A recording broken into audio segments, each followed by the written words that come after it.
The envelope arrived on a Tuesday morning, thick and official, with the kind of weight that makes your stomach drop before you even open it. I knew what it was before I saw the return address. Peterson, Hartwell and Associates. Sophie's lawyer. My wife of 15 years had finally pulled the trigger. I'm Ethan Miller, 38 years old, and until 3 months ago, I thought I had a pretty good life. Successful architecture firm, beautiful house in Manhattan Beach, two kids who still hugged me when I came home from work. Sophie was the kind of woman other men envied me for. Stunning, smart, with that effortless confidence that comes from never having to worry about money. She ran a lifestyle blog that somehow made 6 figures a year from posting pictures of our kitchen and talking about organic smoothies.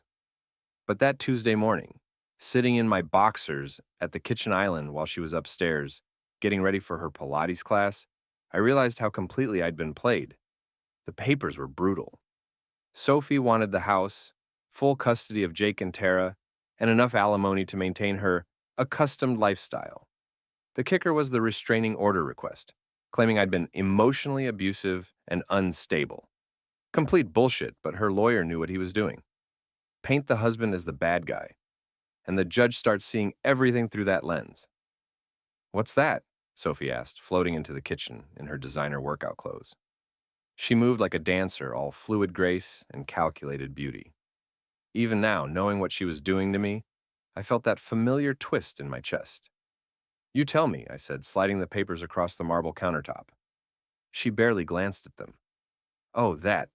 I was hoping we could handle this like adults, Ethan. But you've been so difficult lately." "Difficult?" I stood up, the stool scraping against the hardwood. "You mean like asking where you go 3 nights a week? Or wondering why your book club meets at the Four Seasons?" Her face didn't change, but I caught the tiny flinch around her eyes. Sophie had always been a terrible liar, which made it worse that I'd believed her for so long. "I don't know what you're implying, but I won't be accused of anything in my own home." She grabbed her yoga mat from the counter. "My lawyer says I should document everything now. Every outburst, every paranoid accusation." "Paranoid?" I laughed, but it came out harsh and bitter. "Sophie, I hired a private investigator. I know about Travis. I know about the hotel rooms, the weekend trips to Napa, all of it." For just a second, her mask slipped. I saw fear there and something else. Relief, maybe. Like she was tired of pretending. "Travis is a friend, a business partner. He's helping me expand my brand into wellness retreats." She was back in control now, her voice steady and reasonable. "The fact that you had me followed just proves what I told Peterson. You're obsessive, Ethan. It's scary." That's when I understood how deep this went. She hadn't just cheated on me. She'd planned this whole thing. The restraining order, the custody grab, painting me as unstable. It was surgical. "Where are the kids?" "At my sister's. I thought it would be better if they weren't here when you got served." She slung her yoga mat over her shoulder. "Monica's picking me up in 5 minutes. When I get back, I'd like you to be gone. My lawyer says you have to be out by Friday anyway." Monica. Of course. Sophie's best friend since college. The one who'd never liked me, who always made little comments about how Sophie could do better. I'd bet money Monica knew about Travis before I did. "This isn't over, Sophie." She paused at the kitchen door, and for a moment I thought I saw something almost like sadness cross her face. Then it was gone. "Yes, it is," she said quietly. "It's been over for a long time. We just both pretended it wasn't." After she left, I sat in the kitchen for an hour, staring at those papers. 15 years of marriage, reduced to legal boilerplate and asset division. The house we'd bought when Jake was born. The place where Tara took her first steps. Where we'd hosted Christmas morning and birthday parties. And all those ordinary moments that make up a life. Sophie was going to take all of it. But what really killed me was the custody arrangement. Supervised visits only, pending a psychological evaluation. She was going to make me prove I wasn't crazy before I could see my own kids. I called my lawyer, David Chen, but his secretary said he was in court all day. Then I called my business partner, Mike, but it went straight to voicemail. Same with my brother in Phoenix and my college roommate in Seattle. Everyone was busy, living their lives, while mine imploded in real time. The house felt enormous and empty. I walked through the room Sophie and I had designed together, seeing them now like a crime scene, evidence of a life that had been a lie. The family photos on the mantel, all of us smiling and happy. The vacation pictures from last summer in Maui, where Sophie had spent half the time on her phone, texting someone she claimed was a potential sponsor, Travis Dalton. I'd met him twice at Sophie's work events. Mid-40s, perfectly groomed, the kind of guy who wore expensive watches and talked about his CrossFit times. He ran some kind of investment firm in Beverly Hills and drove a Porsche that cost more than most people's houses. Sophie always lit up when he was around, laughing too hard at his jokes, touching his arm when she talked to him. I should have known then, but I trusted her. God help me. Even after everything, part of me still wanted to trust her. By Thursday, I was staying in a motel near LAX, living out of a suitcase and eating takeout Chinese food. David Chen finally called me back with news that was somehow worse than I'd expected. They've got an affidavit from Monica Walsh claiming you threatened Sophie at a party last month, he said. Something about grabbing her arm and making a scene. That's bullshit, David. I've never laid a hand on Sophie in anger. I believe you, but the judge doesn't know you. And there's more. They've got financial records showing some irregular spending from your business account. Nothing illegal, but it looks like you were hiding money. I closed my eyes. The irregular spending was probably the private investigator I'd hired to follow Sophie. $1,500 that was about to cost me everything. What are my chances? In family court, against a woman with no criminal record, claiming abuse? Honestly, Ethan, not good. The best I can do is try to get you partial custody and keep the alimony reasonable. What about the house? She's got a stronger claim. She's the primary caregiver, and with the restraining order, the judge is going to want stability for the kids. I hung up and stared at the water stain on the motel ceiling. 15 years of marriage, 2 beautiful children, a business I'd built from nothing. And Sophie was going to walk away with all of it while I got branded as an abuser and shipped off to supervised visits at some depressing family services office. The hearing was set for the following Tuesday. I spent the weekend in that motel room, practicing what I'd say to the judge, trying to figure out how to defend myself against accusations that were just plausible enough to stick. Sophie knew exactly what she was doing. She'd probably been planning this for months, maybe years. Monday night, I called my mother's house in Ohio, forgetting for a moment that she'd been dead for 6 months. The phone rang in that empty house I'd inherited, but never bothered to visit. Mom had always been distant, cold in that way that made you feel like you were disappointing her just by existing. When she died of a heart attack last winter, I'd flown out for the funeral, spent 2 days dealing with the lawyer and the estate stuff, then flew back to California and tried to forget about it. Now, sitting in that motel room with my life in ruins, I found myself thinking about her more than I had in years. She'd never liked Sophie, though she'd been too polite to say so directly. Just little comments here and there. She seems very focused on appearances, doesn't she? Or, I hope she makes you happy, dear. Maybe she'd seen something I'd missed. Maybe I should have listened. The hearing was a massacre. Judge Patricia Rollins was a stern woman in her 60s, who looked at me like I was something she'd scraped off her shoe. Sophie sat at the plaintiff's table in a conservative navy dress, looking vulnerable and brave. Her lawyer, James Peterson, was smooth and professional, painting a picture of a frightened woman finally finding the courage to escape an abusive marriage. Your Honor, Peterson said, Mrs. Miller has endured years of controlling, manipulative behavior. The defendant monitored her activities, questioned her friendships, and became increasingly paranoid and aggressive when she began to assert her independence. I wanted to stand up and scream that it was all lies, that I'd only started questioning her because she'd been sneaking around with another man. But David had coached me to stay calm, to let him do the talking. It didn't matter. Monica Walsh took the stand and described the incident at the party, making it sound like I'd manhandled Sophie in front of a room full of witnesses. She was good, just emotional enough to seem credible, just detailed enough to sound real. He grabbed her arm so hard it left bruises, Monica said, dabbing at her eyes with a tissue. Sophie tried to play it off, but I could see how scared she was. More lies. I'd never grabbed Sophie's arm, never left bruises on her. But Monica sold it perfectly, and I could see the judge buying every word. When it was over, I'd lost everything. The house, the kids, even my business was in jeopardy, since Sophie was claiming half of that too. I was allowed supervised visits with Jake and Tara for 4 hours every other weekend, pending a psychological evaluation that would cost me $3,000 I didn't have. Outside the courthouse, Sophie and her team celebrated like they'd won the lottery.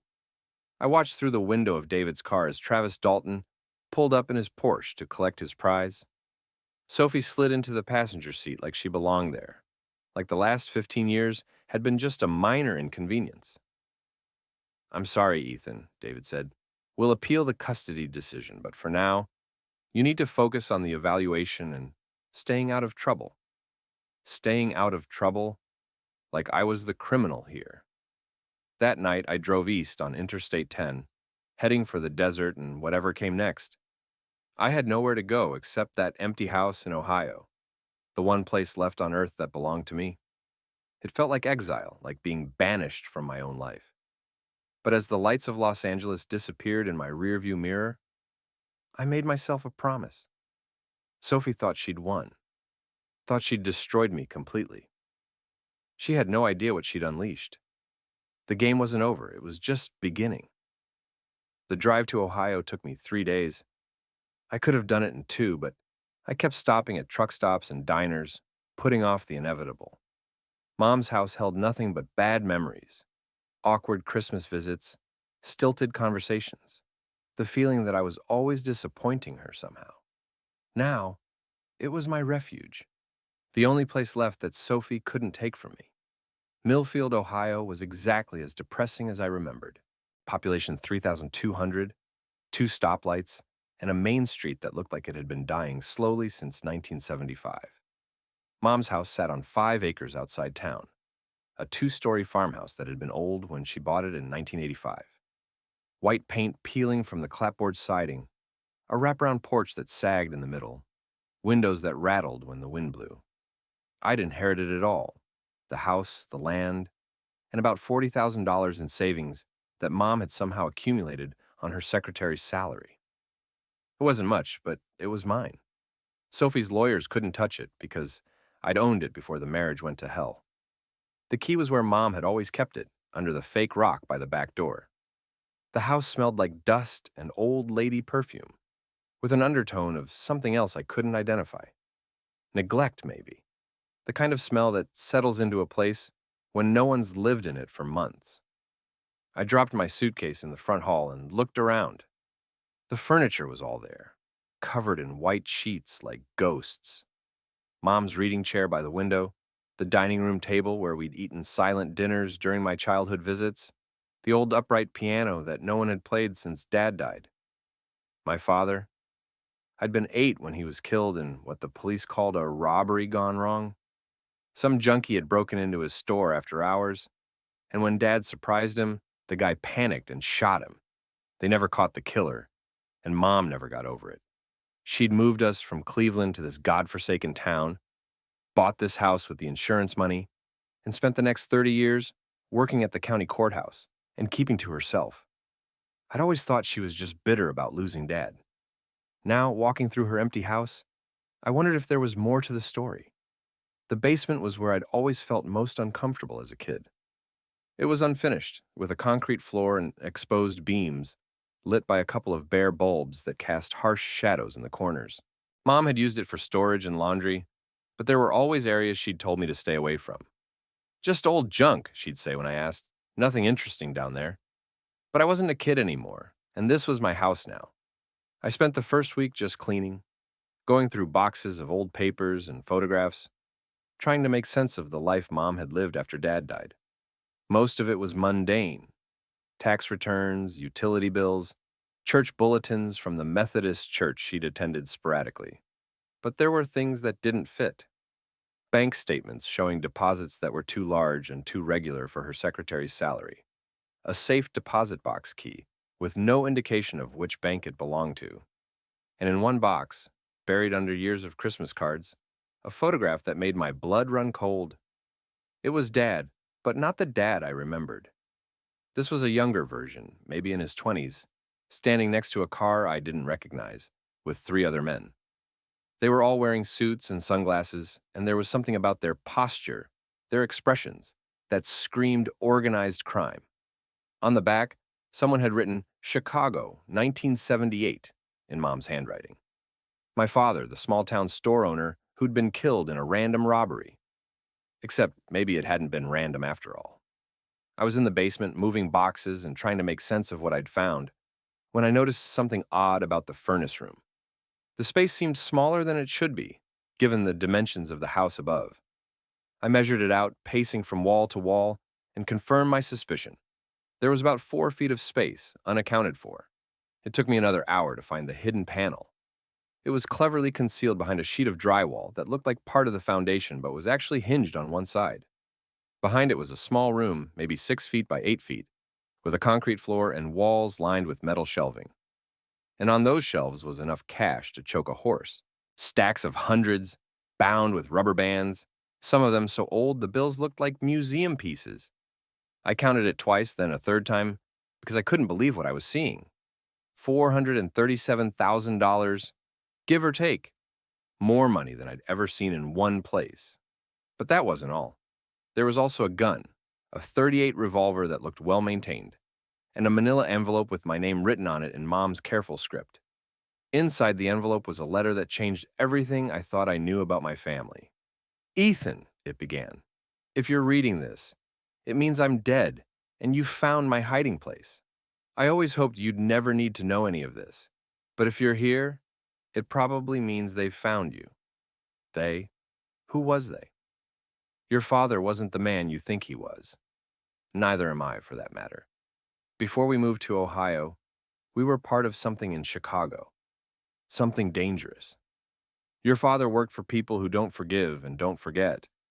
And when he tried to get out, they killed him for it. I had to stop reading and sit down on an overturned crate. My hands were shaking. The robbery story was a lie I told to protect you. The truth is that Vincent Torino had your father murdered because he was skimming money from the operation. Not much, just enough to build a nest egg so we could disappear and start over. But Vincent found out, and he made an example of your father. Vincent Torino. The name meant nothing to me, but I could Google it later. I've spent the last 30 years hiding from Vincent and his people, and I've been lucky. But luck runs out, and if they've found you, it means they think you know where the rest of the money is. You don't, because I spent most of it buying our safety. But they won't believe that. The letter went on for 3 more pages, detailing a life I'd never suspected. Mom hadn't been a grieving widow who'd moved to the country for peace and quiet. She'd been a fugitive, hiding from the Chicago mob, using a new identity, and staying off the radar for 3 decades. The money in this room is all that's left of what your father took. It's yours now, but be careful how you use it. And if Vincent's people come for you, and they will eventually, don't try to reason with them. Take the gun, take the money, and run. There's a safe house in New Orleans. A woman named Marie Thibodeau who owes me a favor. She'll help you disappear if you need to. The letter ended with an address in the French Quarter and a phone number I was supposed to memorize and then destroy. I sat in that hidden room for 2 hours, reading the letter over and over, trying to process what it meant. My entire life had been built on lies. Dad wasn't a victim. He was a criminal who'd gotten greedy. Mom wasn't a saint. She was an accomplice who'd spent 30 years looking over her shoulder. And now, apparently, it was my turn. I was still trying to wrap my head around it all when I heard the first gunshot. The basement windows were small and high, but I could see muzzle flashes in the darkness outside. Someone was shooting at the house, and from the sound of it, they had serious firepower. I grabbed the gun and a handful of cash, stuffed Mom's letter into my jacket, and looked for another way out. The hidden room had a second exit I hadn't noticed before, a narrow tunnel that led to an old root cellar about 50 yards from the house. Mom had planned for this, had built herself an escape route, and never told me about it. I crawled through the tunnel as bullets shattered the basement windows above me. Whoever was shooting wasn't trying to be subtle. They wanted me to know they were coming. The root cellar was overgrown with weeds and hidden by a rusted metal door that was almost invisible from ground level. I crept out into the night and saw three men with assault rifles systematically destroying Mom's house. They moved like professionals, covering each other's positions, making sure I couldn't slip past them. Vincent Torino's people. They'd found me just like Mom said they would. I had two choices: stay and fight, or run like hell. The smart play was to run, but I'd been making smart plays my whole life, and where had it gotten me? Divorced, broke, and hiding in a root cellar while gangsters shot up my house. Maybe it was time to stop being smart. I waited until one of them got close to the cellar, then came up behind him like a ghost. The gun butt caught him right behind the ear, and he went down hard. His rifle clattered on the concrete, and I snatched it up before his buddies could react. "Federal agent!" I shouted, hoping they'd buy the bluff long enough for me to get a better position. "Drop your weapons!" It didn't work. They opened fire immediately, forcing me to dive behind Mom's old Buick. Bullets sparked off the chrome and shattered the windshield, but the engine block gave me decent cover. I'd never been in a firefight before, but 30 years of action movies had taught me the basics. Keep moving, make them waste ammunition, and don't stick your head up in the same place twice. The rifle I'd taken was an AR-15 with a full magazine, and I used it to keep them honest while I worked my way toward the tree line. It took 20 minutes, but eventually I made it to the woods behind the house. From there, I could see the whole property, including the black SUV they'd used to get here. I put 3 rounds through the radiator and 2 more through the front tires, then melted back into the darkness. They'd have to call for backup now, which gave me maybe an hour before this place was crawling with Torino's people. I used the time to circle back to the house and grab more of the cash from the hidden room. The place was shot to hell, but the basement was mostly intact. By dawn, I was 50 miles away driving a stolen pickup truck and trying to figure out my next move. The smart thing would be to keep running, maybe head for New Orleans and look up Mom's contact. But I had unfinished business in California, and Vincent Torino's people had just given me the perfect cover story. Everyone thought Ethan Miller was dead now, killed in a home invasion in rural Ohio. The newspapers would report it that way, and Sophie would probably throw a party. But Ethan Miller wasn't dead. He was just getting started, and he had $400,000 in cash to fund his comeback. I spent 3 weeks in a flea-bag motel outside Memphis, planning my next move and letting the heat die down. The story made the local news in Ohio. California man killed in home invasion. But it barely rated a mention in the national media. As far as the world was concerned, Ethan Miller was dead, which was exactly what I wanted. Sophie would be relieved, of course. No more custody battles, no more alimony payments, no inconvenient ex-husband to complicate her new life with Travis. She'd probably wait a respectable amount of time before making their relationship public, maybe 6 months or a year. Then, it would be the fairy tale wedding she'd always dreamed of, funded by my life insurance policy. Except I wasn't dead, and I had plans for both of them. The first thing I did was establish a new identity. It's easier than you'd think if you have cash and know where to look. A guy in Memphis who specialized in documents got me a driver's license, social security card, and passport in the name of Michael Thompson. It cost me $15,000, but it was worth it to have the freedom to move around without being tracked. Next, I did research. Vincent Torino was exactly what Mom's letter had suggested. A Chicago mob boss who'd been in the racket for 40 years. His organization dealt in everything from loan sharking to drug distribution. And they had a reputation for being particularly brutal with people who crossed them. Dad had picked the wrong people to steal from. But Torino was old now, in his 70s, and word was that he'd stepped back from day-to-day operations. His nephew, Anthony Torino, was running most of the business these days, and Anthony was supposed to be even more vicious than his uncle, the kind of guy who'd send a hit squad to Ohio just to make a point. I also researched Travis Dalton and found some interesting connections. His investment firm, Dalton Capital Management, had been investigated by the SEC twice in the past 5 years for suspicious trading patterns. Nothing had been proven, but there were whispers about money laundering and ties to organized crime. It was possible that Travis wasn't just stealing my wife. He might be connected to the same people who'd killed my father. That gave me an idea. I drove to New Orleans and found Marie Thibodeau's address in the French Quarter. She ran a small restaurant called Marie's Kitchen, and when I walked in and mentioned my mother's name, her face went white. "Margaret Miller," she said, like she was seeing a ghost. "I heard she passed. I'm sorry for your loss." "You knew her as Margaret?" Marie nodded. "She helped me out of a bad situation about 20 years ago. I owed her a debt." She looked around the empty restaurant, then gestured for me to follow her to a back booth. "What do you need?" I told her about the men who'd shot up Mom's house, about Vincent Torino and the money Dad had stolen. I didn't mention Sophie or Travis. That was personal business, and I wasn't ready to trust anyone with the full story. "Vincent's people found me," I said. "Mom said you could help me disappear if I needed to." Marie studied my face for a long moment. "I can do that. New identity, clean papers, a place to lay low until the heat dies down. But it'll cost you."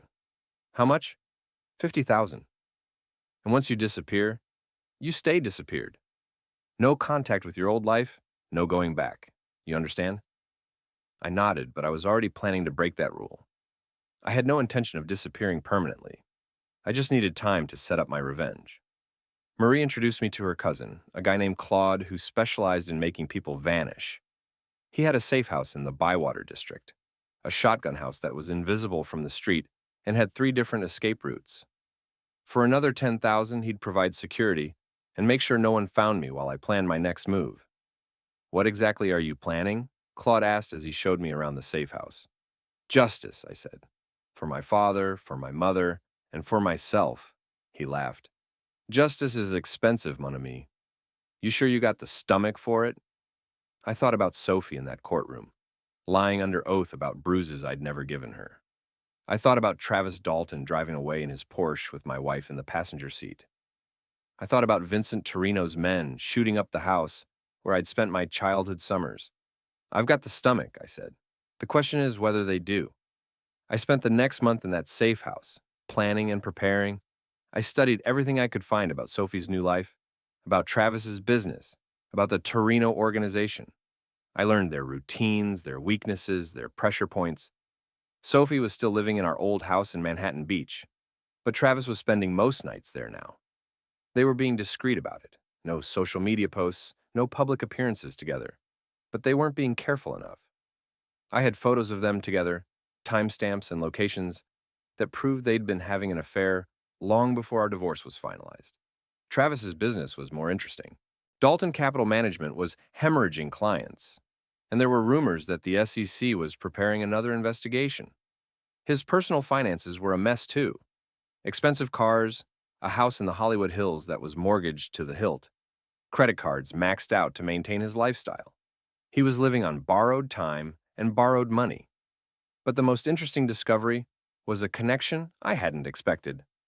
One of Travis's biggest clients was a shell company called Midwest Holdings, which was registered in Delaware, but operated out of Chicago. A little more digging revealed that Midwest Holdings was connected to a network of companies that all traced back to the same source, Vincent Torino's organization. Travis wasn't just a cheating pretty boy. He was laundering money for the Chicago mob, the same people who'd killed my father and were now trying to kill me. That changed everything. This wasn't just about getting revenge on my ex-wife and her boyfriend. This was about taking down the entire network that had destroyed my family. I called Marie and asked for a meeting. When she arrived at the safe house, I laid out what I'd discovered about Travis and his connection to the Torinos. "You're talking about going to war with the Chicago outfit," she said when I finished. "That's suicide, even with all your money." "Not war," I said, "and surgery. Very precise, very targeted. I'm going to destroy Travis Dalton and use him to get to Vincent Torino. 2 birds, 1 stone. And your ex-wife?" "Sophie gets what's coming to her, but she's not the priority anymore." Marie shook her head. "Your mother wouldn't want this. She spent 30 years running from these people, trying to keep you safe. Now, you want to paint a target on your back?" "My mother lived in fear for 30 years and died alone in Ohio," I said. "I'm not going to make the same mistake." "So what's your plan?" I smiled. "I'm going to give Vincent Torino exactly what he wants. He thinks I know where Dad hid the rest of his money, right? Well, I'm going to let him think he's found it. The plan was complex, but the beauty was in its simplicity. I was going to pose as a federal informant who discovered a money laundering operation in Los Angeles. I'd feed information to the FBI about Travis's business, information that would lead them straight to Vincent Torino's door. And while the feds were building their case, I'd be working from the inside to destroy everyone who'd wronged me. It took another month to set up all the pieces. I established contact with an FBI agent in Los Angeles, a guy named Robert Hayes, who specialized in financial crimes. I fed him just enough information about Travis to get his attention, then gradually revealed more details about the money laundering operation. "This is big," Hayes told me during one of our phone conversations. "If what you're telling me is accurate, we're looking at a multi-million-dollar operation with ties to organized crime." "It's accurate," I said, "but I need guarantees about my safety. These people have already tried to kill me once. We can protect you. Witness protection, new identity, the whole package." "I don't want protection," I said. "I want justice. I want to see them all go down." Hayes was quiet for a moment. "What exactly are you proposing?" "Let me go undercover. I can get close to Travis Dalton, maybe even get inside his operation. With the right approach, I could gather enough evidence to take down the entire network." "That's incredibly dangerous. You're not a trained agent." "No, but I have something better. I have motivation, and I have $400,000 in cash to make myself look legitimate in